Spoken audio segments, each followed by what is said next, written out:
Is anybody that cannot see the screen here? A little difficult, but you can see. Everyone can see. Who's this? Nrsimha Bhagavan ki Jai. In Sridham Mayapur. Decorated very nicely with pink roses and garland of tulsis, and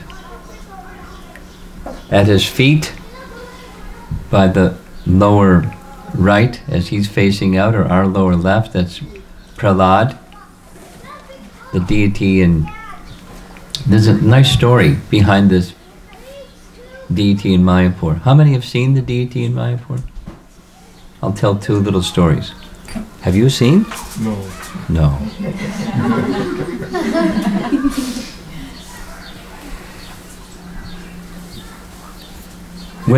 During the time of Bhaktisiddhanta Saraswati Thakur, there was a problem with some robbers, some dacoits.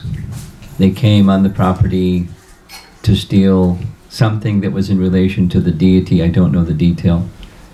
And so Bhaktisiddhanta Saraswati Thakur arranged for a deity of Lord Nrsimhadev at the headquarters, Chaitanya Mat. Some decades passed, and ISKCON established a nice center some distance away from that Gaudiya Mat. And there were brass deities of Radha Madhava. It's a little detail. The same mold Radha Madhava are on the altar in Boston, Radha Gopi Ballabha, and identical deity, and in Berkeley, 3 sets. And Radharani in particular looked very golden in color. So some local people, they thought, the deity is golden, let's steal her. So in the dead of night, midnight, 1 o'clock in the morning, they broke in and stole the deity, Radha Madhava. And the devotees were wakened up, or awoken, and they went chasing after the people, the thieves. One of the devotees, Bhakti Raghava, now Bhakti Raghava Swami, lost half a leg because they shot him with a shotgun in his leg, and he had to have his leg amputated. So after that incident, so the Radha Madhava were replaced, the brass deities. So it was then decided that as Bhaktisiddhanta had done, we should also do at the ISKCON Center, so install a deity of Lord Nrsimhadev for protection of the Dham. And so a plan was made. A group of 3-4 devotees, senior devotees, went by train to South India to a famous, the #1 famous Nrsimha Murti maker. And it was an overnight train, and overnight one of the devotees in that group had a dream that Lord Nrsimhadev appeared in his dream in a very vivid pose. And when he woke up, he shared that with the devotees. When they got to the Murti maker, he explained that pose that he saw in his dream of Lord Nrsimhadev, and the Murti maker said, I can do it. And that's the pose, with this ready to Ugra Nrsimha, ready to pounce on Hiranyakashipu. So Hiranyakashipu is not in the picture, he's getting ready to get pounced on. And so they made a deposit for the deity, and so much time later you can come back and pick up the deity. Huge deity. And there was another man in South India that was envious, of Prabhupada and ISKCON, etc. And he heard about this deity of Lord Nrsingadev being commissioned by the devotees. And so he went to the Murti carver and said, is it true that ISKCON has commissioned you to make a deity? And he said, yes. He said, I'll give you twice as much money. Just you give the deity to me. He said, I can't do that. I'm an honest man. And I've made an arrangement with these devotees. But I'll tell you something. This deity that they want me to make, Ugra Nrsimha, if there's any infraction, they'll be destroyed. The man said, oh, great. Finish the deity in a big hurry. I'll give you some extra money. Finish it in a big hurry. I want to see them destroyed. So the deity was ready, notice was made, the devotees came to pick up the deity, they saw the awesome form of the deity, and then the Murti maker told him, you have an enemy. There's this envious man who came and wanted to bribe me, and I said no. And here's what I told him. But what I didn't tell him is, when this deity of Nrsingadev is worshipped side by side, he has to be on a separate altar, with the presiding deity of that temple, then Nrsingadev takes on the mood of the presiding deity of the temple. So you don't have to worry. But this Ugra Nrsimha form is to be worshipped only by brahmacharis, and other than this Ugra Nrsimha form, Prahlad Nrsimha and Lakshmi Nrsimha, they're appropriate for being worshipped by grahastas. So you can relax if you have a deity of Lord Nrsingadev in your home. But it just make sure it's Prahlad Nrsimha, not in this prior to pouncing on Hiranyakashipu. And there's many wonderful exchanges. There's a little booklet that's published in Mayapur of the exchanges of the Nrsimha deity with the devotees. Let's see if you can see. Yeah, no, it's the next one. See, his eyes are red. So one devotee, this is one of the stories.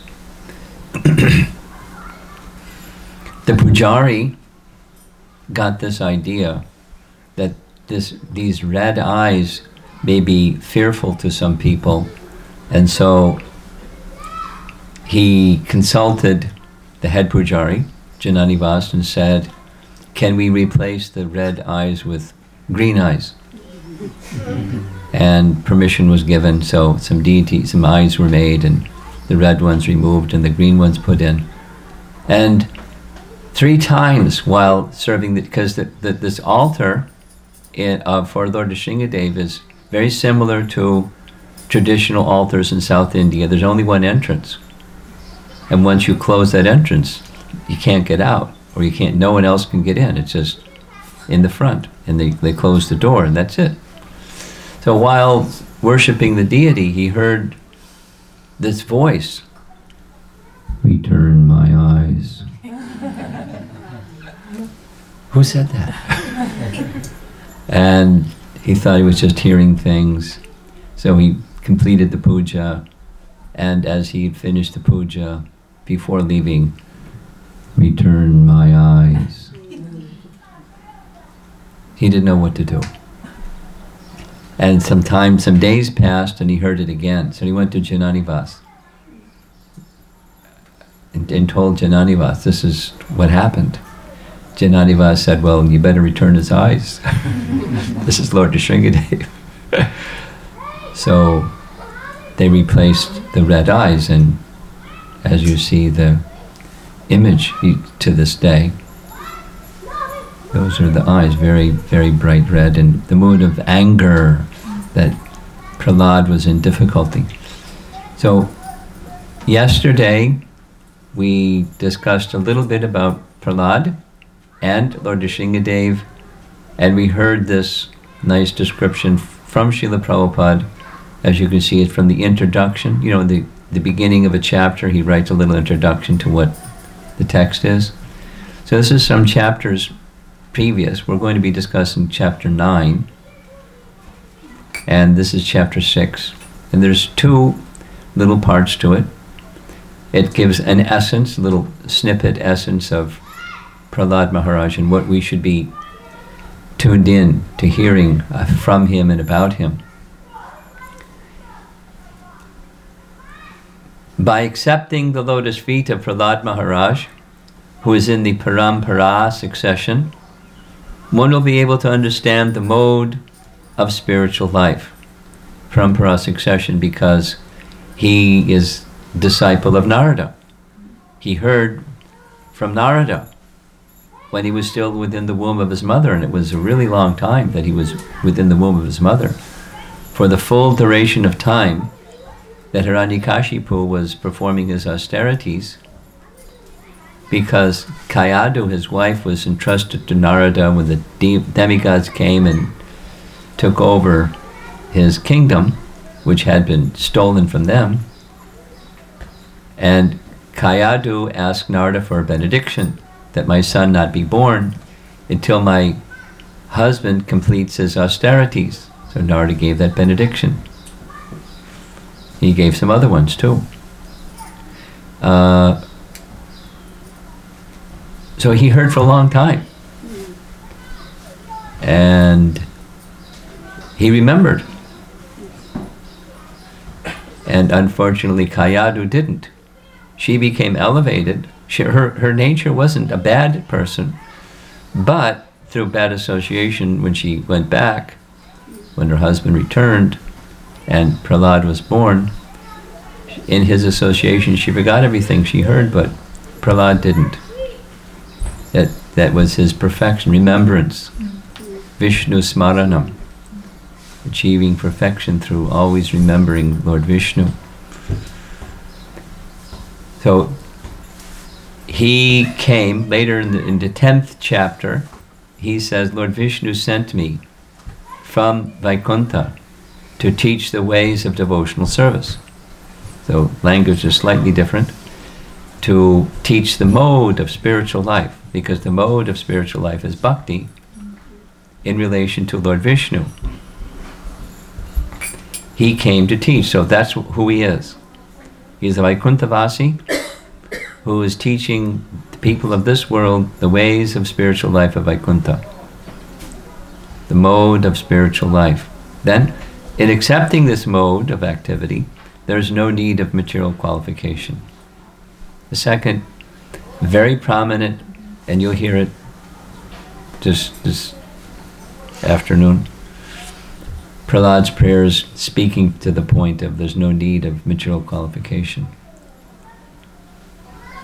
He attests to the fact that he has none, but he has spiritual qualification, but material qualification is minus. He speaks in very humble terms about himself. So we covered the first 2 verses of chapter 9 yesterday evening. The first verse, it says, the Lord was very angry. And the demigods had failed to pacify, despite, they're his devotees, and although they're his devotees and they appeal to him to simmer down, please. We want to serve you, but we're afraid of this feature, so please remove this feature. He didn't. There was a reason, and the reason is described in the next verse, where even the goddess of fortune, they encouraged her to go forward and appease the Lord, but she was afraid. It says in the verse, she had never seen this form before. And the commentary says, Vishwanath Chakravarti Thakur specifically says, of course, she's the goddess of fortune. She's always at the Lord's feet. She sees him all the time. This form exists in Vaikuntha, and she sees this form.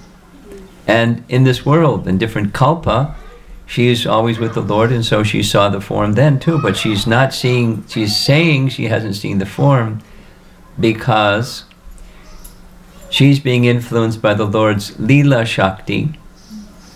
That's the term that he uses. In ISKCON we commonly say the internal potency of the Lord, or his Yogamaya potency covered him. Right? Yogamaya. When Mother Jasoda looked inside the mouth of Krishna, by the influence of Yogamaya, although she saw everything in existence is within Krishna, she couldn't accept it. I must be seeing things, I better go lie down. Go see a doctor. Something's wrong. Or Krishna's lifting Govardhan Hill, and they couldn't accept that he was lifting Govardhan Hill, although he's lifting Govardhan Hill, because he's just a little boy. How can a little boy lift a hill? They were thinking, Nanda Maharaj was thinking, ha ha ha. Gopal is thinking he's lifting Govardhan Hill, but it's actually me with my cane, and all of the other cowherd men were holding the hill up. He's a little boy, he's cute, he's thinking he's lifting the hill. They can't see his divinity by the influence of Yogamaya. Yogamaya Samavrata. So Vishwanath uses the word same purpose, his Leela Shakti. Because the Leela Shakti of Lakshmi was astonishment, Adbhuta Rasa. And that Adbhuta Rasa is a secondary rasa that covers the primary rasa. It's the nature of read Nectar Devotion, you'll learn all about it. It heightens and enhances the primary rasa. That's the function of the secondary rasa. And when it's prevalent, the primary rasa seems to be concealed. Kind of like the tide when it comes in, it covers the sand. When the tide goes out, it's just sand. You don't see the sand, you see the tide. So secondary rasas work in that way. It eclipses for some period of time the primary rasa. So Lakshmi didn't recognize for that reason the Lord's Leela Shakti. That's where we ended yesterday. Now we're moving right along. We'll just cover some additional verses up to text 7. It's all preliminary. It's describing what happened as the demigods requested Lord Nrsingadev to be pacified by Prahlad. So here's text 3. This word that's highlighted is kupitam. Kupitam again is extremely angry. Thereafter Lord Brahma requested Prahlad Maharaj, who was standing very near him, my dear son, Lord Nrsingadev is extremely angry at your demoniac father. Please go forward and appease the Lord. Because they reasoned, we can't do it, Lakshmi won't do it. He came for you, so you go forward and he'll become calm. Then we can approach him. So there he goes, climbing those many steps up to place his head at the feet of Lord Nrsingadev to pacify his anger. On the lower left, that's Lord Brahma and various demigods appealing to Prahlad to go forward. Here and there are some strewn bodies of the Hiranyakashipu and his buddies that were killed by Lord Nrsingadev. Anjali, that's highlighted. He's approaching the Supreme Lord with folded palms. Narada Muni continued, O King, although the exalted devotee Prahlad Maharaj was only a little boy, he accepted Lord Brahma's words. He gradually proceeded toward Lord Nrsingadev and fell down to offer his respectful obeisances with folded hands. Now the whole of the 7th canto, including this section, is being narrated by Narada.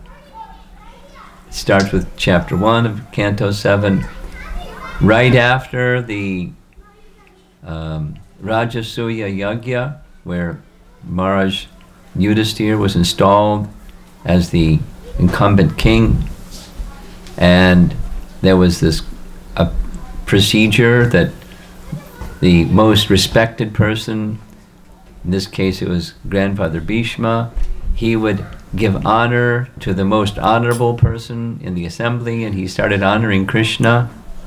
Shishupal couldn't take it, so he started blaspheming Krishna, and Bhima wanted to smash him, and Arjuna wanted to kill him, and Krishna just put up his hand saying no. And 100 times he offended Krishna, and then Krishna released his Sudarshan chakra, and the speaking part of Shishupal's body was separated from the rest, and he attained Sayuja Mukti. His soul went up in the air. They saw this luminous object go, and then merged into Krishna's body. So Canto 7, Chapter 1 begins with Yudhisthira asking Narada, everything's over, yajna is finished, could you explain what we just saw? We all saw it. This bad person, Shishupal, nasty, offensive, he attained liberation, which is very difficult to attain.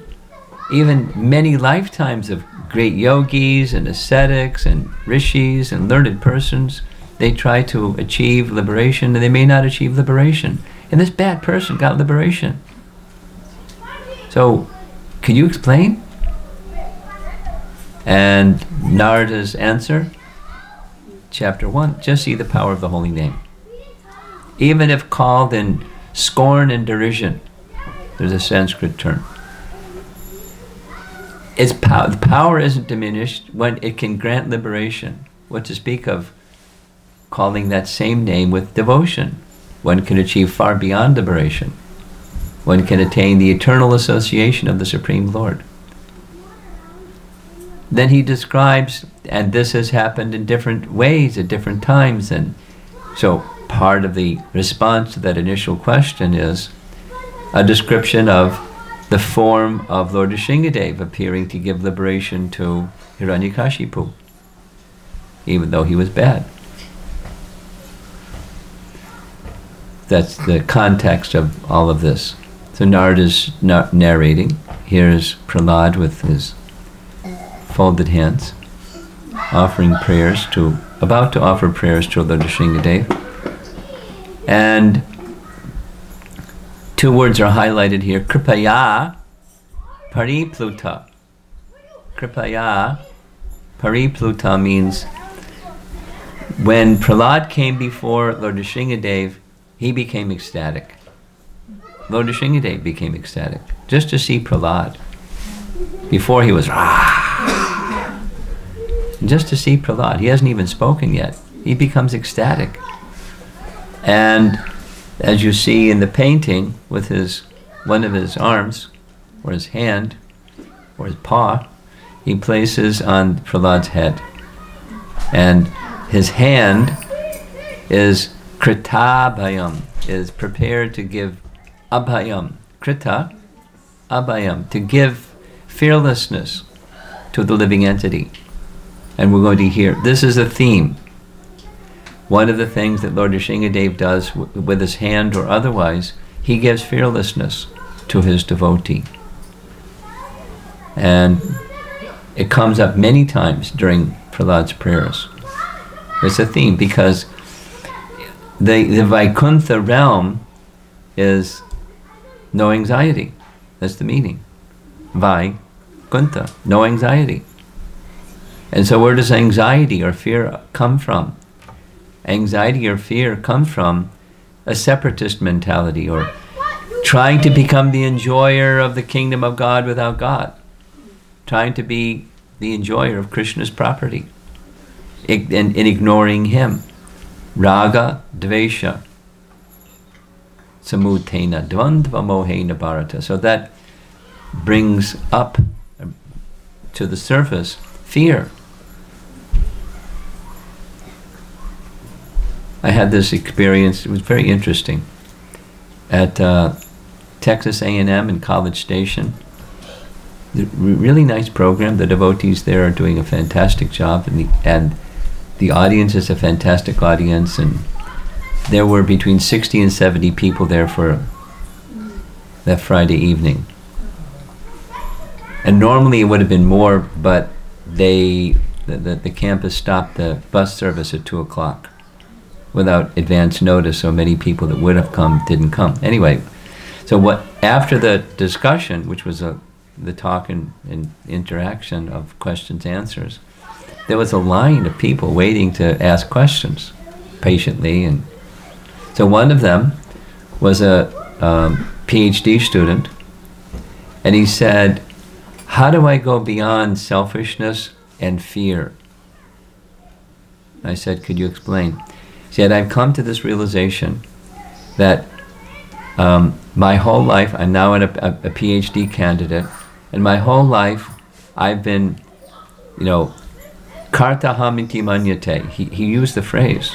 I've been thinking, I'm the doer.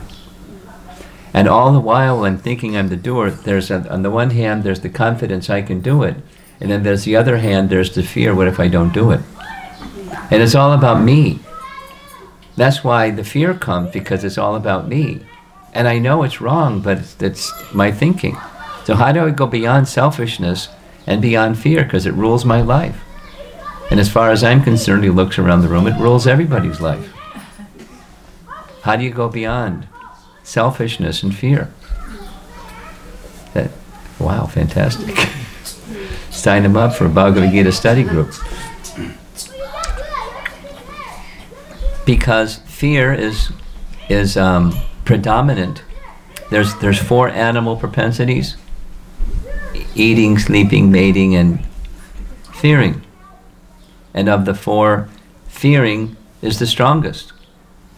Prabhupada explains. You may be doing any one of the other 3. And if some danger comes, you stop. Because danger, you stop the other things because it's strongest. Fear. It rules our life. We may be in this no fear, euphemism, no fear, macho. It's a bluff. It's a bluff. It's part of material existence. And fear arises.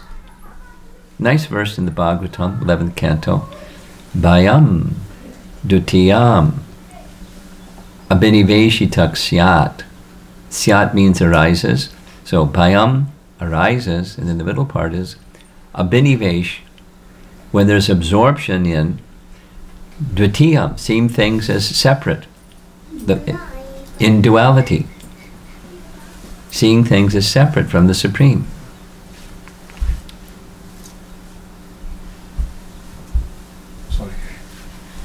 He's been pretty good so far. I mean, I was pretty amazed.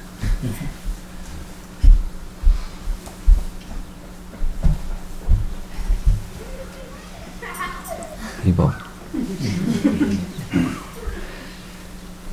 Bhayam dutiyam abhinivesh. Abhinivesh means absorption in things that are seen as separate. When there's absorption in things that are seen as separate from the Supreme Lord, fear arises. Because you're a thief. Part of the thrill of thieves is the fear that I might get caught and I'll be really smart, and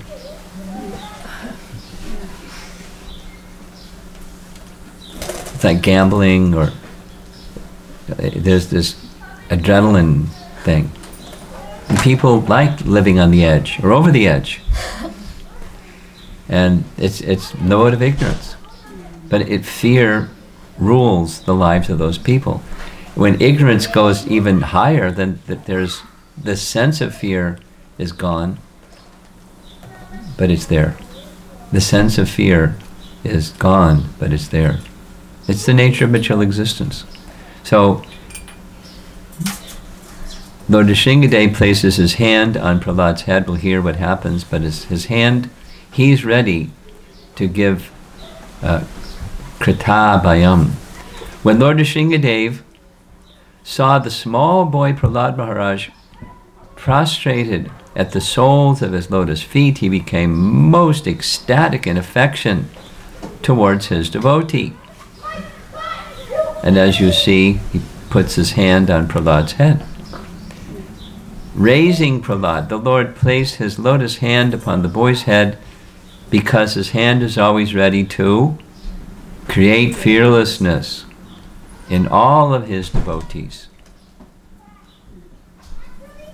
Here's Prabhupada's lecture in Mayapur. I happen to be present for this series of Prahlad's prayers. So, to become a devotee or favorite of the Supreme Personality of Godhead is very easy. It's not at all difficult. Here we see the example, Prahlad Maharaj, 5-year-old boy. Being a devotee, he only knows the Supreme Lord, and he offered obeisances. That is his qualification. Anyone can do that. Anyone can come here in the temple and offer obeisances. What is the difficulty? Simply, one must have the sense that here is the Supreme Personality of Godhead, Krishna, or Nrsingadev, or any one of his multi-expansions. But if you don't do that, the necessities of the material world are 4. Ahara, Nidra, Bhaya, and Maituna, eating, sleeping, defending, and mating. In this material world, everyone is in fearful consciousness. Straight from his purport. Sada samudvigna dhyam. Anyone who's accustomed to hearing Srila Prabhupada's lectures is familiar with that phrase. Sada samudvigna dhyam. It's taken directly from Prahlad's words, chapter 5, where he's speaking to his father. And he's saying, everyone is saying to his father, everyone in this material world, because of their aversion to the Supreme, they're here because of aversion to the Supreme, everyone is in fearful consciousness. Sada samudvigna dhyam. But there's a way to overcome fear. The only means to make everyone fearless is Krishna consciousness. The devotee's hope of becoming fearless is to chant the holy name of Lord Nrsingadev. Yato, yato, yamin tato Nrsinga. Wherever we go, we must always think of Lord Nrsingadev. That was Prahlad's perfection. He was always remembering the Lord. Perfection. And he was always protected. Krita Bhayam means his hand which creates fearlessness. Of course, his words or his presence or his remembrance also creates fearlessness. Next, the prayers begin with text 8, so this is just a warm-up.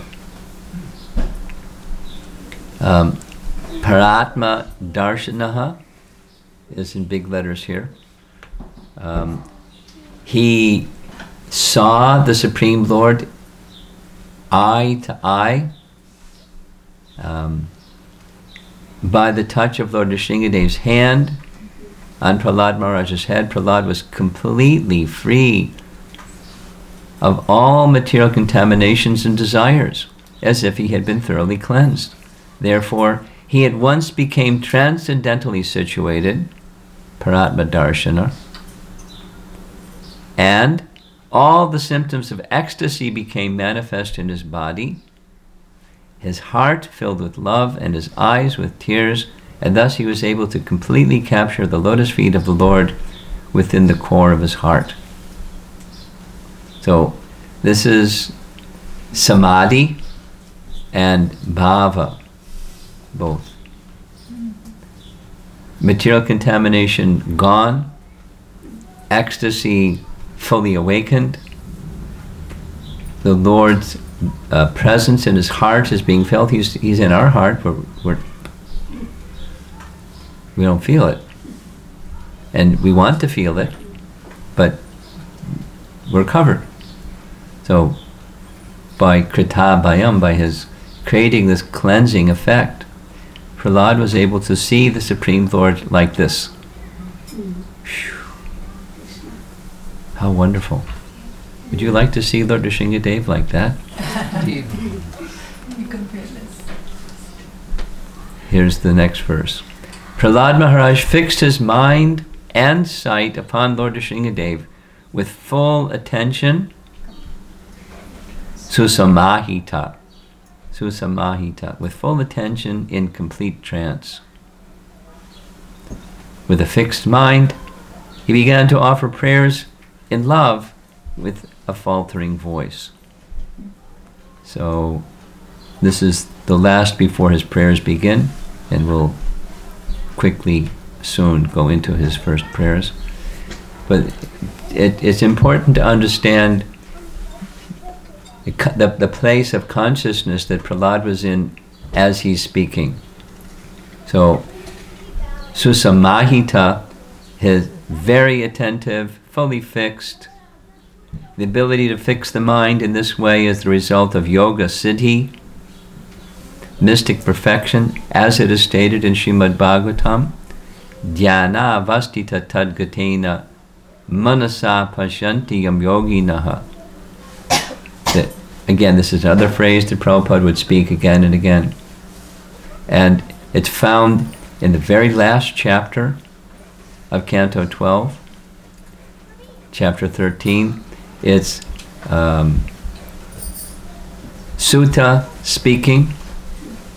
Sutta is speaking about Shukadeva Goswami, and he's describing, he was in this position that, exactly as Prabhupada is saying here, mystic perfection, yoga siddhi. Same Maharaj Parikshit, through Shukadeva Goswami's association and the hearing process, he also entered into this yoga siddhi. What's that? Dhyana vastita tadgatena manasa pashyanti yam yoginaha. Beyond duality, beyond anything of this world, although in the world, consciousness completely fixed, and includes the mind. That, you know, that mind that flickers a lot. When you try to concentrate in chanting, it doesn't want to cooperate. That one.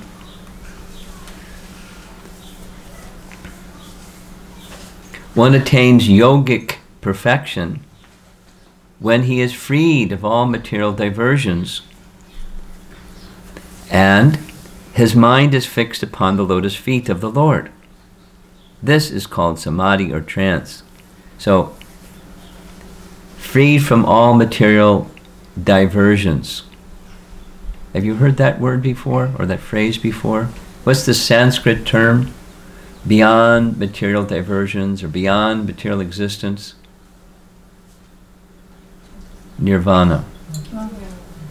Very popular word these days, with just like the neighbors, they've got a little Buddha in front of their house. Within Buddhism, the goal is nirvana. And according to the teachings of Buddha, I learned this from visiting China. I had to learn it because everyone says they're Buddhist. So what does it mean? More than what I understood before I started going there. Buddha taught that the root of all suffering is desire.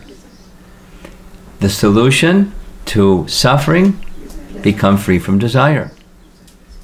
And when you become free from desire, you attain nirvana, cessation of material existence, similar to what's here. Freed from all material diversions, nirvana. So, what's beyond nirvana? What's on the other side of nirvana? I was asked to speak about this in a college program, Emory University.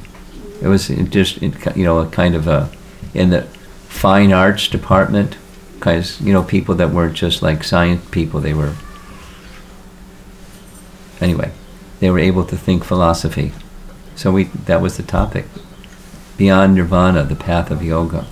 Because Buddha rejected the Vedas. Yes?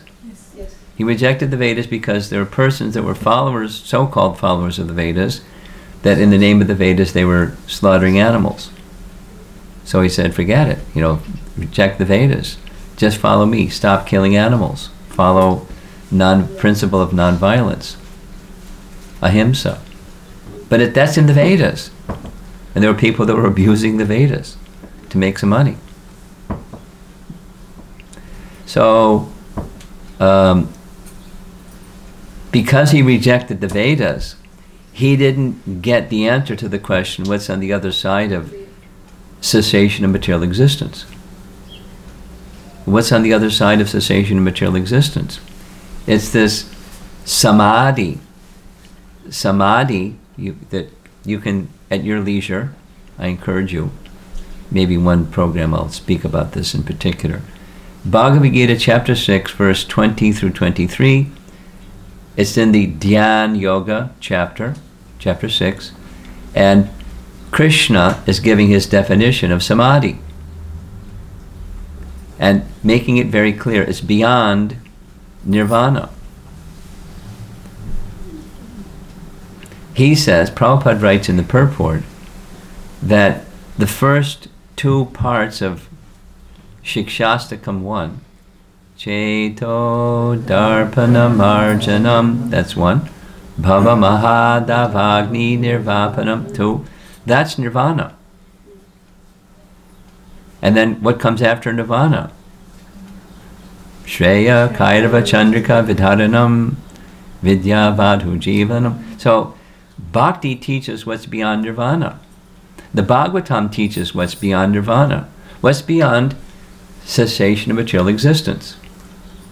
And that explanation is given in Canto 2, text, chapter 10, for the 10 topics of the Bhagavatam. Anyone familiar? The 10 topics of the Bhagavatam are listed twice. One is one place, Canto 2, chapter 10, first 2 verses, 10 topics, and one of them is liberation.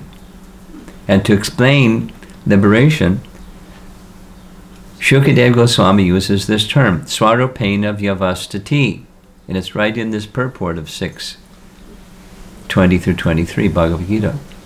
Swarupena Vyavastati means the real life of the living entities. What do you do after you stop material existence? You do your real life. And then bhakti begins. Remember reading that in Prabhupada's writings? What does that mean? Well, are we not doing bhakti now? Well, we're practicing. We're doing sadhana bhakti. And then when bhakti is fully awakened, that's the swarupena vyavastati. That's what the swarupa, the form of the soul, does vyavastati in Vaikuntha consciousness or Krishna consciousness. So prior to that, we're practicing. We're doing, practice is also doing. But the mature stage is beyond nirvana. I like it. I mean, we're chanting the Hare Krishna Maha Mantra, and imperfectly, most of us, probably all of us. And to strive, why should we bother to strive to improve our chanting? Well, we're supposed to. But why are we supposed to? It's an important question, why? Because if you don't have a why, you're not going to do the what. Yes? Yes. We're doing the what, but we're not going to get the full benefit of the what because we're not clear about the why, just like we're supposed to. That's a mode of goodness. We're supposed to. Clean your room. Tell your children. Right? Clean your room.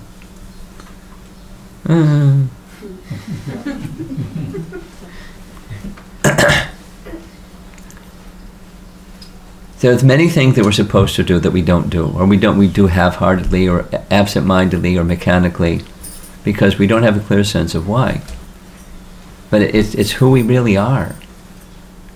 And when we awaken to who we really are, then there's boundless happiness. We want happiness, but we don't want to sacrifice our attachment to the temporary. We still want to enjoy the kingdom of God.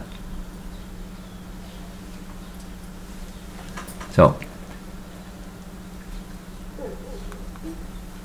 there's the reference. You can look it up later. 210.6. Ending, this is the last verse of this prior to his prayer section. Prahlad Maharaj attained that stage beyond the senses because he was engaged in service. He felt transcendently situated, and naturally his mind and attention became saturated in transcendence. In that condition, he began to offer his prayers as follows. So that's the place of consciousness that we're going to be hearing some of Prahlad Maharaj's prayers. So we'll just probably cover one or two because of time. So there he goes, placing himself before Lord Nrsingadev. And what are his first words? His first words are humility, naturally. Here's the translation. How is it possible for me, who have been born in a family of asuras, offer suitable prayers to satisfy the Supreme Personality of Godhead? Even until now, all the demigods, pictured in the upper left, all the demigods, headed by Lord Brahma, and all the saintly persons, could not satisfy the Lord by streams of excellent words, although such persons are very qualified, being in the mode of goodness. Then what can be said of me? I'm not at all qualified.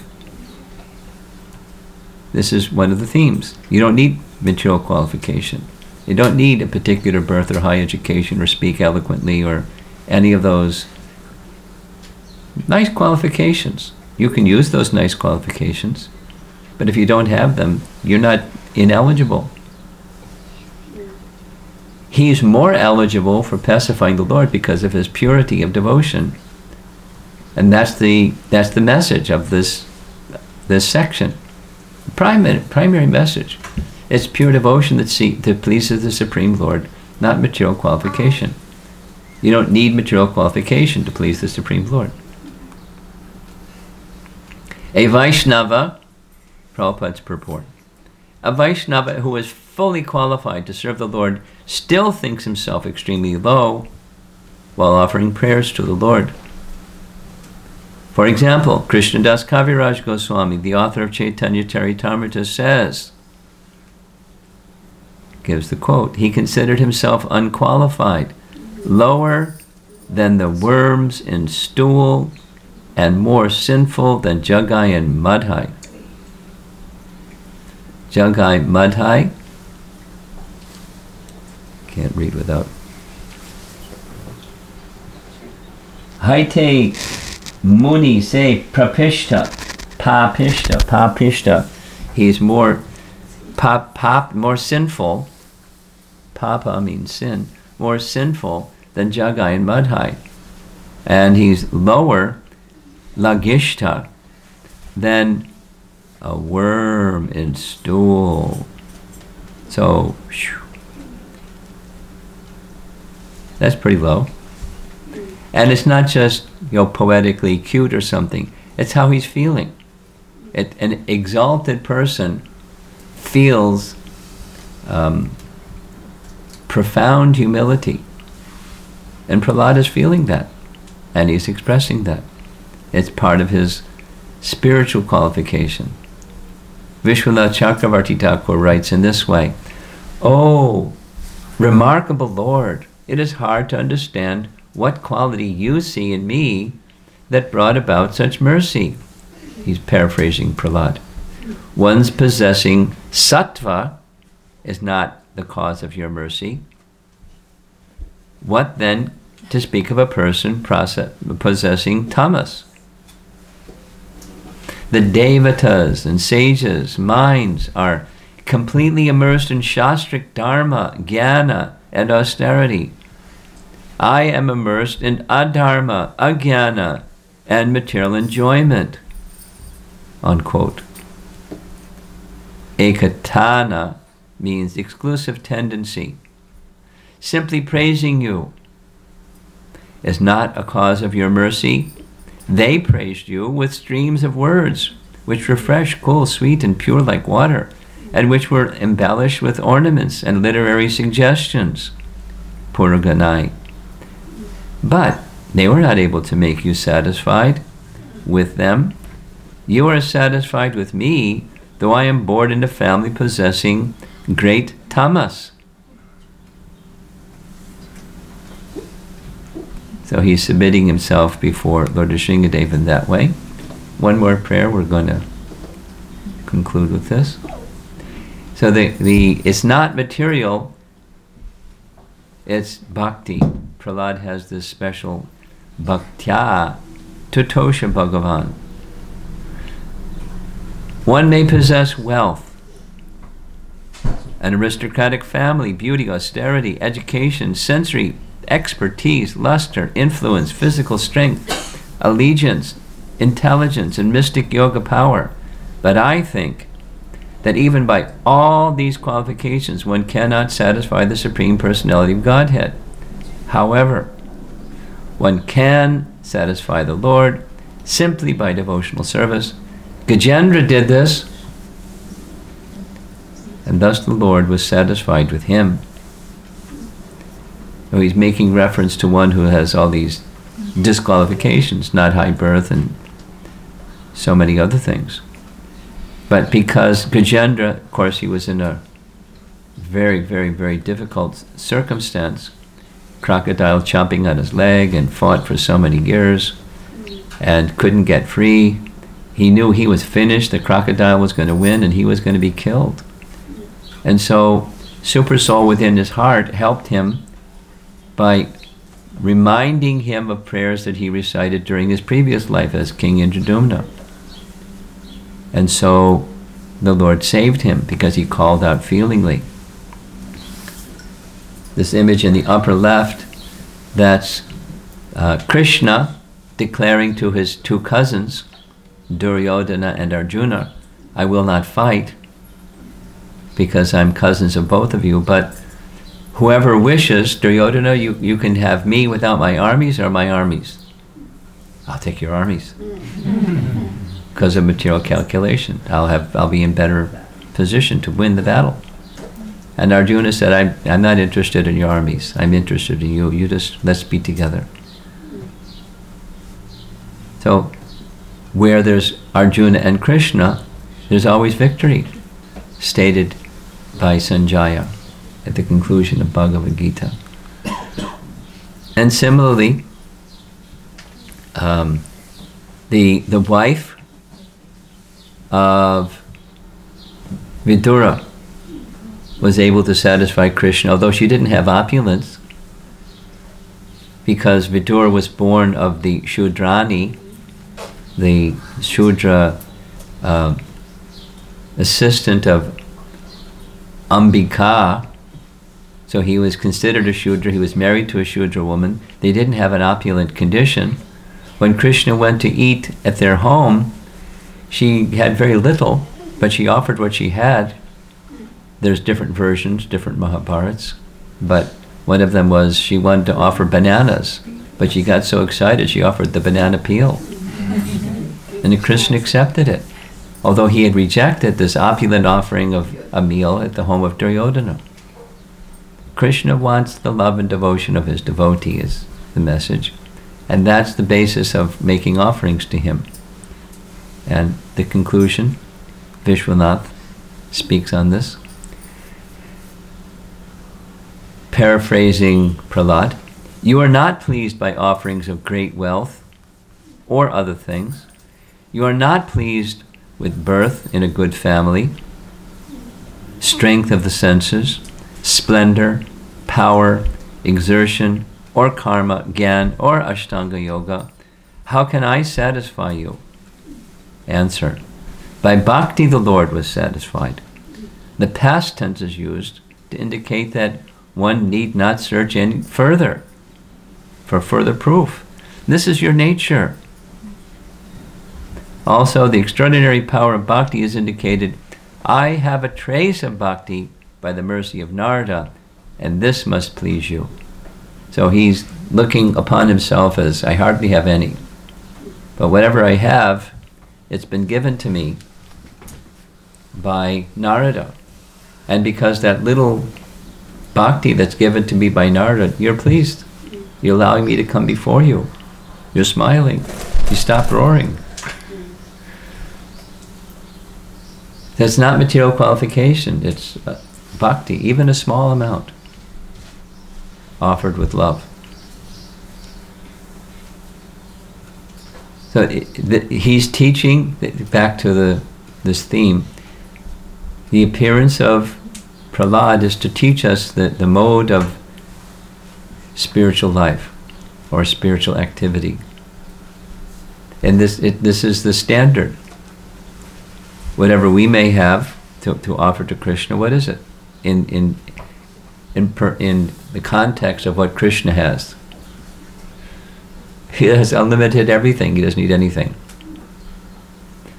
But what he wants is offerings of love.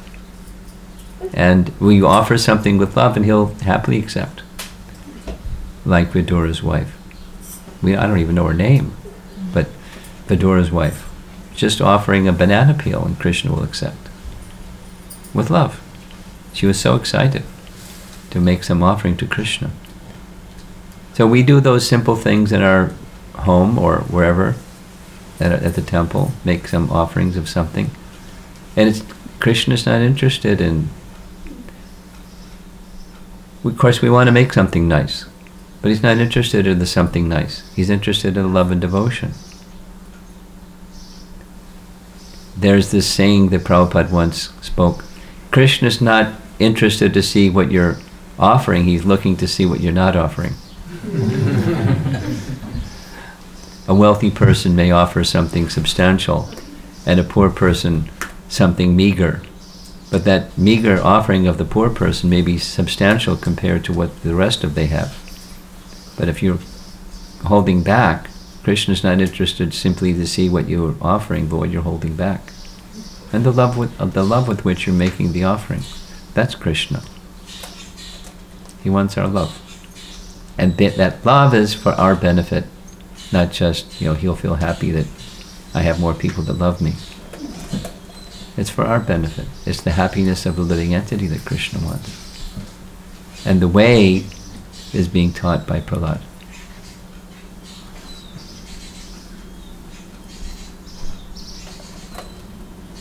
Nrsimha Bhagavan ki jai. So, any discussion? Yes.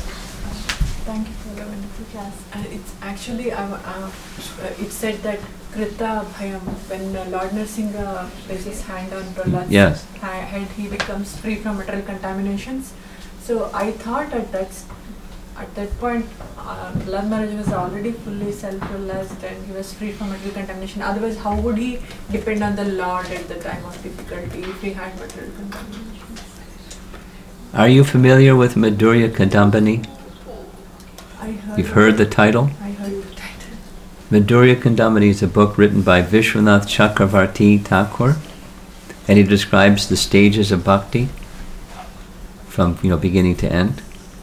And during I think it's chapter 3, the Anartha-nivritti chapter, he has this explanation, and different translations have it in the form of a chart, but otherwise it's just a listing. So there's degrees of attaining perfection, and perfect and absolute, and so he was free from material desire, as you said. Otherwise, how could he withstand the difficulties that he went through without a disturbed mind? The touch of the hand of the Supreme Lord made it absolute. So there are degrees of perfection. Perfect. more perfect, most perfect. So as long as we are in the material world, as long as we are in this material world, we can never be fully... No, he was in the material world. His consciousness was beyond the material world. But he was within the material world. We could also, consciousness-wise, go beyond the material world. Yeah, our great personalities. They're with Krishna. So for us, the touch of the hand is nothing but mercy. Yes. And now, the touch of the hand may come from the touch of his words, or the touch of his name, or the touch of his form. It's mercy. Can come in different ways. And when we receive that mercy, then it becomes this absolute stage. And prior to that, it can be complete, then perfect, and then absolute. Degrees of mercy, degrees of perfection.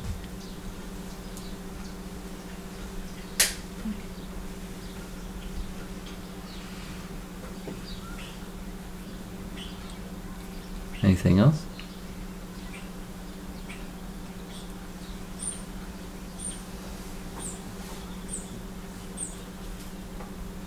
Even the children are quiet. That's pretty amazing. They must have gone somewhere. Play with Prahlad. I hear Prahlad speak. Chapter 6. Yes? Maharaj, you were saying that our chanting is not perfect because, is it because you were saying that we have material attachments? That's the reason why our chanting is not perfect? Well, it's one way of explaining, sure. There's other ways, but that's one way.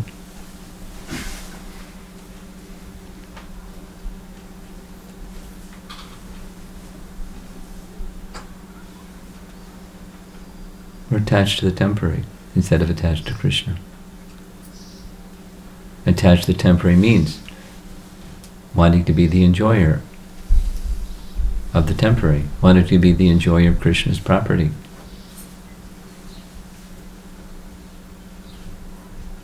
And we're attached to that. We don't want to let go of that.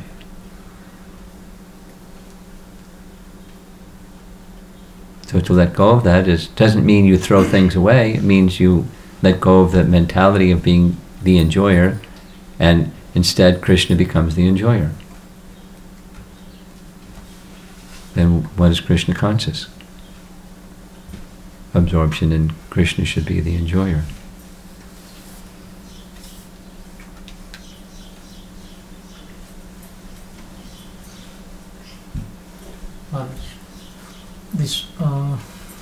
We spoke about the samadhi, the swarupena. How should be the mood while chanting, right? Is it like beyond, like humbleness or beyond? How do we define this samadhi stand, situation? I'm trying to understand your question, and I'm not sure you're clear what your question is. My question is, what should be the mood to get into that position? Yeah. It's similar to her question. Okay. Attachment to the temporary. We don't have to throw the temporary away. We have to throw away the attachment to it. And that's the negative. That's nirvana, the attachment to it. And then beyond nirvana is to be dedicated to Krishna's service. Anukulyena Krishna Anushilanam. That's what you get. The negative is the first two, and then the positive is that one.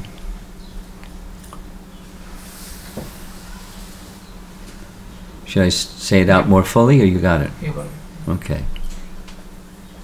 Yes? Guru Maharaj, we discussed about the verse in Bhagavatam about Bhayam Abhinivesha. Yeah. Like generally, we understand through Bhagavatam that because of forgetting our relationship with Krishna, we get into this fear mode, Maya. Yes. I wonder, as many devotees here are new or neophytes, performing devotional service just with our own, and in the purport I think it mentions about under a guidance of a spiritual master. Yeah, this, it's right in the verse. It's the second half of the verse. Yeah, so I want you to... Knowledge alone is not enough. Knowledge is necessary. Knowledge alone is not enough. And the application of that knowledge and the spiritual strength and the guidance how to apply that knowledge comes in this descending mercy form. Mercy of Krishna through the representative of Krishna, that's his system. If somebody doesn't like his system, then they stay in the material world. If somebody accepts his system, they can ascend, lift, their consciousness can be lifted by that. Knowledge becomes more than detachment. Knowledge becomes acting at our true identity. That's the Beyond Nirvana message. Because without the attachment to Krishna, one can go up and then come back down again. Because the influence of the lower modes is residual tendency is there and it comes back. We've been in the material world, who can say? Millions and millions. The tendency is very strong. So knowledge can lead to detachment, but without shelter, and that the arrangement of shelter is through the representative of Krishna, not otherwise. So true knowledge that can lead to this swarupena vyavastati is the descending mercy that comes through the representatives of Krishna. And that's his system. Some like it, some don't like it. Like it or not, that's his system. And that's the arrangement he has made to help us come to the stage of beyond material entanglement, or beyond attachment to our attachments, attachment to our sources of misery. We don't like the misery, but we like the attachment to the things we're attached to. It's ignorance. We suffer. So knowledge isn't going to just take care of the ignorance without this descending mercy part. Gyan alone doesn't carry one to transcendence.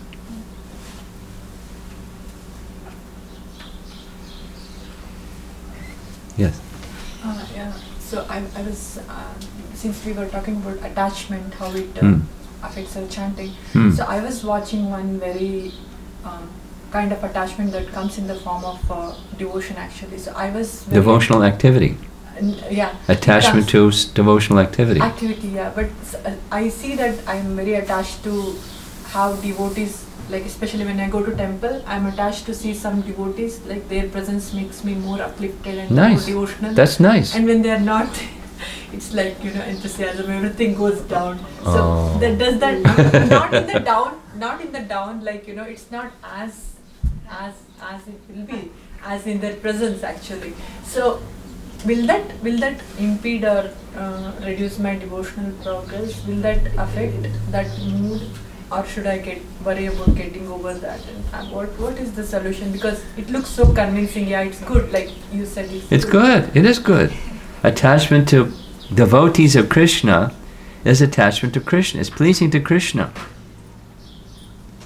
No, here's the problem. You ready?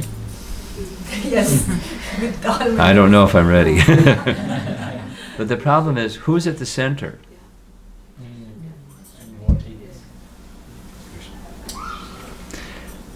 Because the definition of bhakti is anukulyena krishnanushilanam. Anukulyena means it's imperative. It's imperative that Krishna's pleasure is the goal.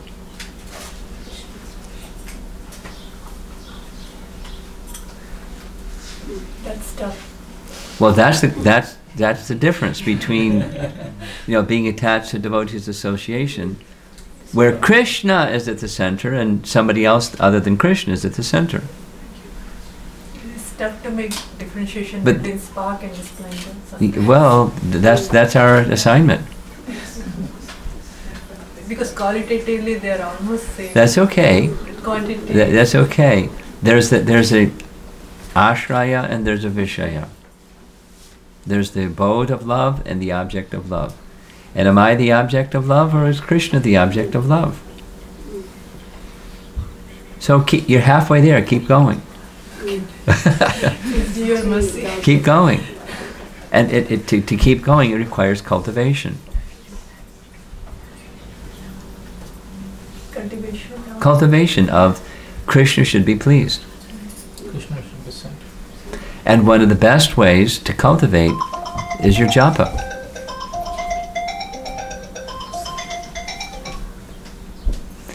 So when you're chanting japa, it's service to the name. Not, I want elevation. I'm at the center. That's selfish. Same as this grad student, A&M. I'm at the center. No matter what I do, I'm at the center. And that creates fear. Yeah, yes. Fear is one of So how do I get over that? You put Krishna at the center. Then you say it's hard. But that's our assignment. That's bhakti. According to Jiva Goswami, that's the Swarup Lakshana of bhakti. The other things are tatastha. Not speculation and not sense gratification. Those are secondary. They're marginal. And the marginal is behind the primary. Swarup Lakshana. Krishna is to be pleased. So I'm attached to something wrong then. Like well, it's the attachment is good. okay. Just in the language of one devotee that is monitoring this very carefully over the past 4 years. They call it recalibration. Refining and recalibrating.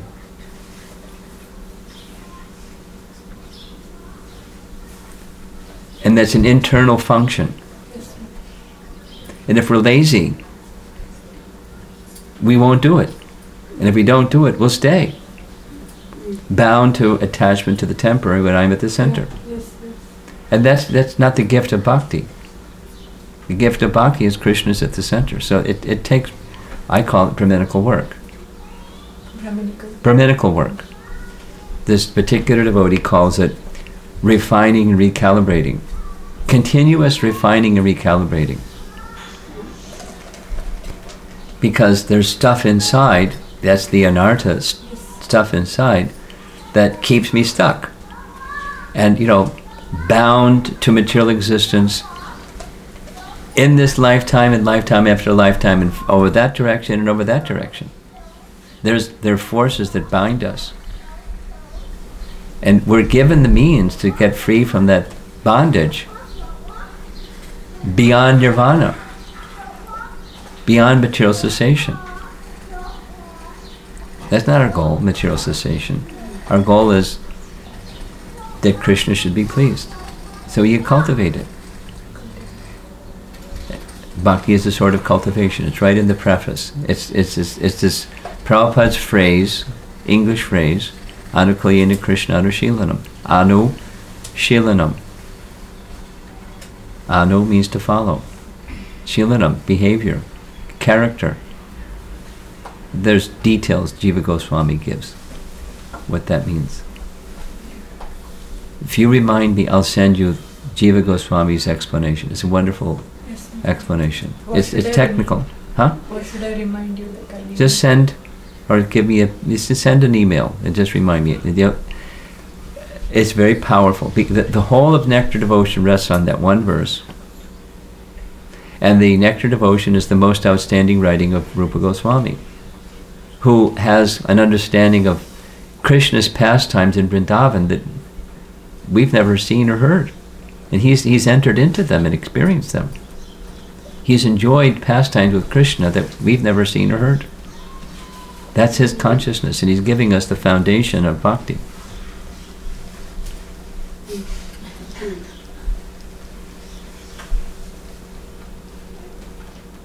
Jiva Goswami's commentary to illuminate it.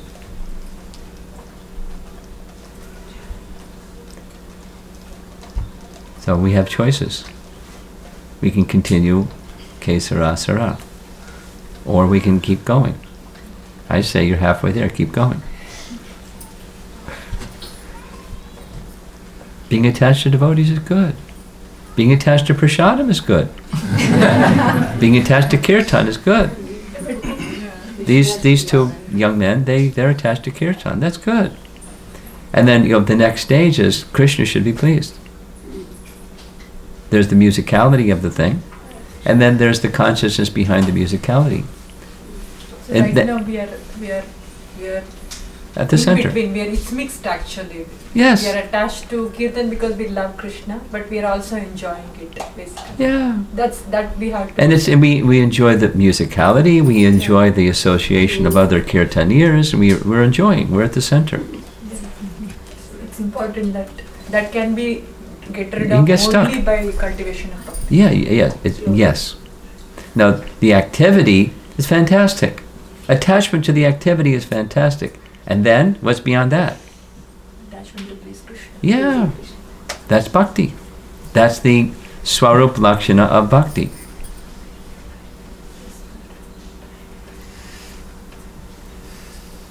It's the means to get there.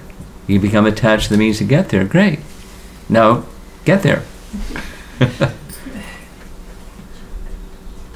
It's one of the important lessons, just, because I don't want to pick on these two men, it's just the devotees that like kirtan, one of the lessons is when you're performing, perform for the pleasure of the deity, or perform for the pleasure of the name, or when you're chanting your japa, you be in the mood of service to the name. Not about me. It's about the name, who is not different than Krishna. Krishna is there. Just say his name. There's no delay, not even a fraction of a millisecond. He's there immediately, just with the sound of his name. And it's all about me. That's not nice.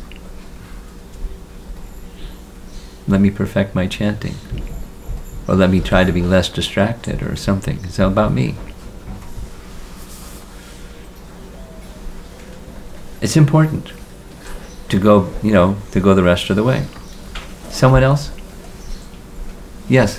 Hare Krishna, Guru Maharaj. I could follow the entire lecture now. I could understood, and I have a question. Like you mentioned, when less qualified is devotional service could be pure.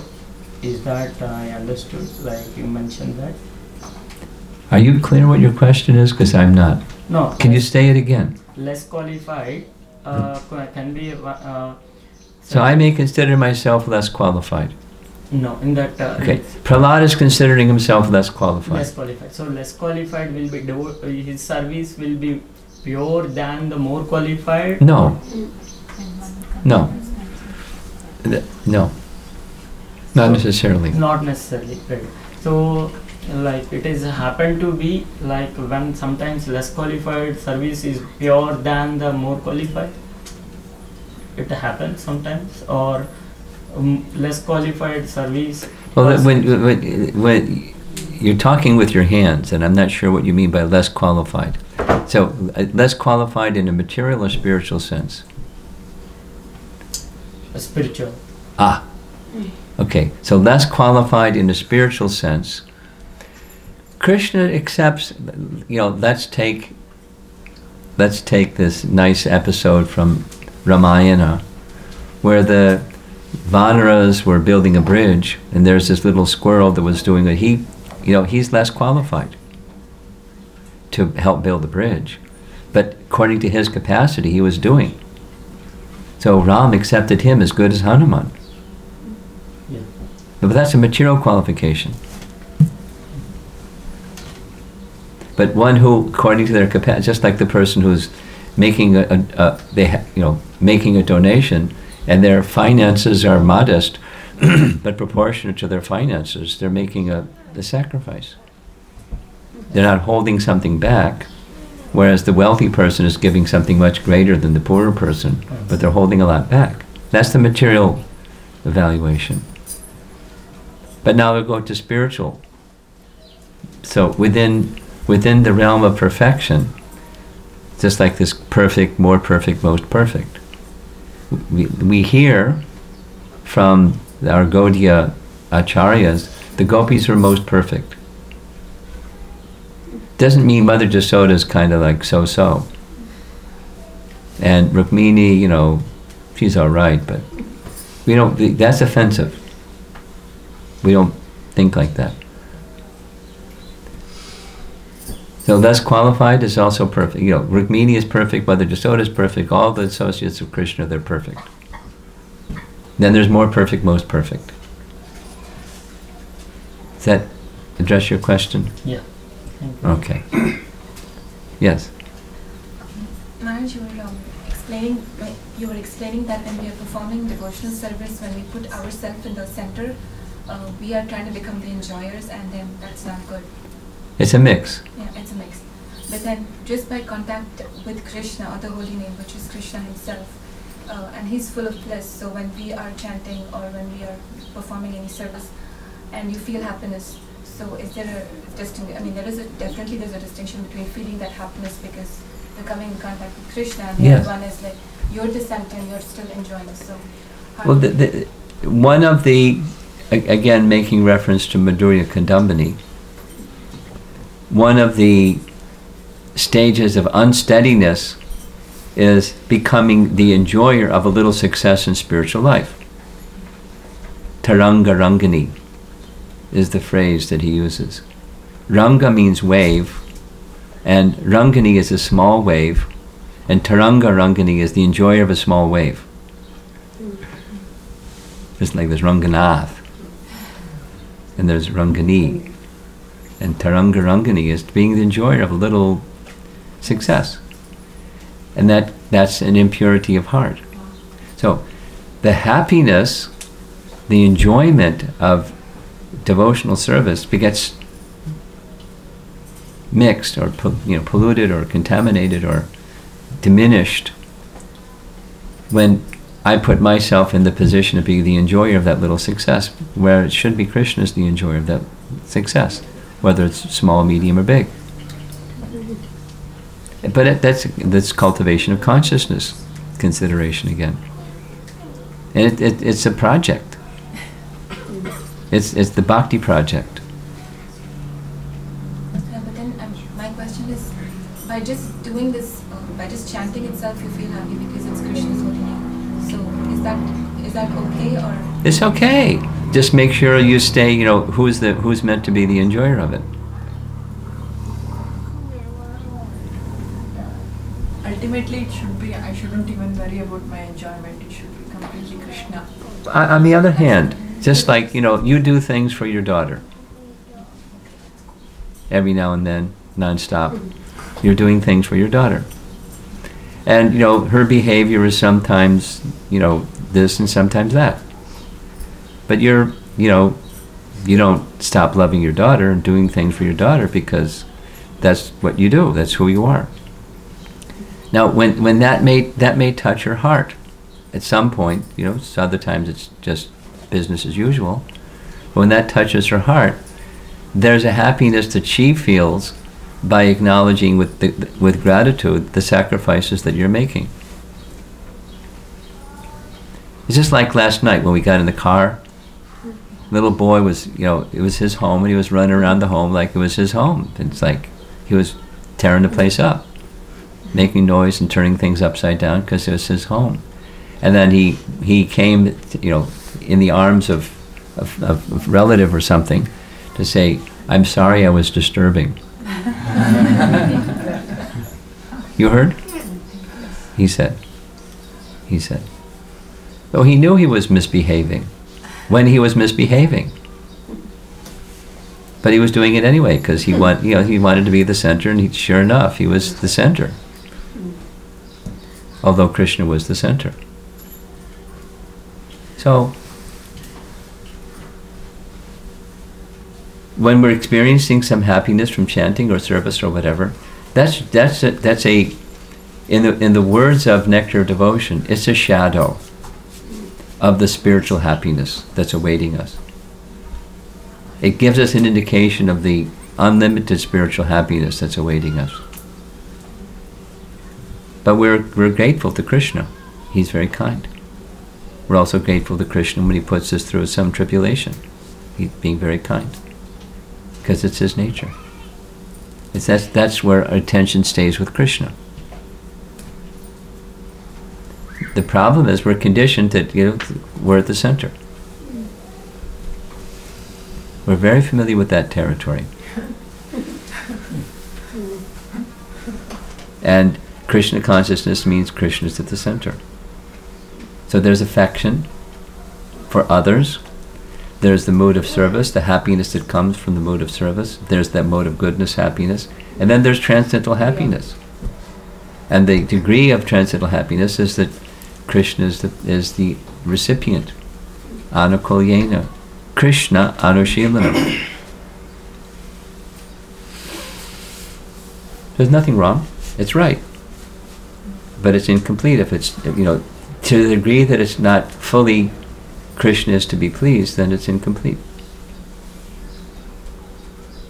Keep going. Cultivate. That's our life.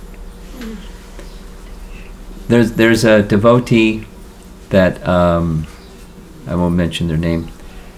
They have this phrase, we're the International Society for Introducing People to Krishna Consciousness.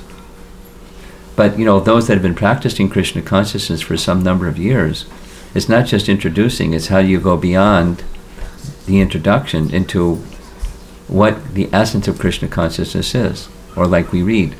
And then bhakti begins. That's the other side of nirvana. And we have to cultivate to get to cessation of material existence and continue to cultivate, the degrees to which Krishna is pleased. Perfect, more perfect, most perfect. It's a lovely journey.